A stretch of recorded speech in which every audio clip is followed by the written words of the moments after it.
ఎన్నికల్లో భారతీయ జనతా పార్టీ ఎన్టీఆర్ తెలుగుదేశంతో కలిసి పోటీ చేసింది. లక్ష్మీభారత్ తెలుగుదేశంతో కలిసి పోటీ చేసింది. చేస్తే లక్ష్మీభారత్ ఒక్క సీటే గెలుచుకుంది. ఆ శ్రీకాకుళం దగ్గర ఎక్కడో 4 ఎంపీ సీట్లు భారతీయ జనతా పార్టీ గెలుచుకుంది.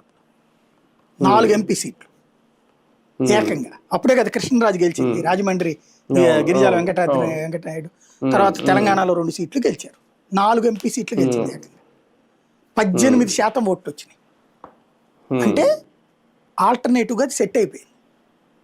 అది సెట్ అయిపోతే ఇంకొక ట్రిప్ 99లో కనుక ఇండివిజువల్గా పోటీ చేసింది అనుకోండి, కాంగ్రెస్ ఆంధ్రాలో అధికారంలోకి వస్తుంది. కానీ పార్లమెంట్ సీట్లు కనీసం 10-15 ఎందుకు వాజ్పేయి హవా ఉంది. అప్పుడు బీజేపీ కొట్టేస్తుంది, తెలుగుదేశం పార్టీ దెబ్బతినేస్తుంది అప్పుడు. కాబట్టి వెంకయ్యనాయుడు గారు చంద్రబాబు ఇద్దరు కూర్చుని మాట్లాడుకుని వాజ్పేయితో పొత్తుకు ఓకే చేయించారు.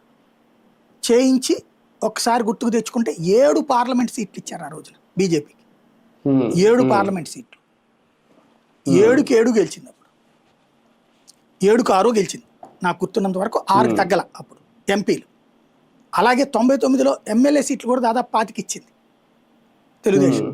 12 గెలిచింది బీజేపీ ఆ రోజున. ఆ రోజున పార్లమెంటు సీట్లు ఎక్కువ వచ్చినాయి అసెంబ్లీ సీట్ల కంటే కూడా. అంటే వాజ్పేయి హవా ఆ రోజున.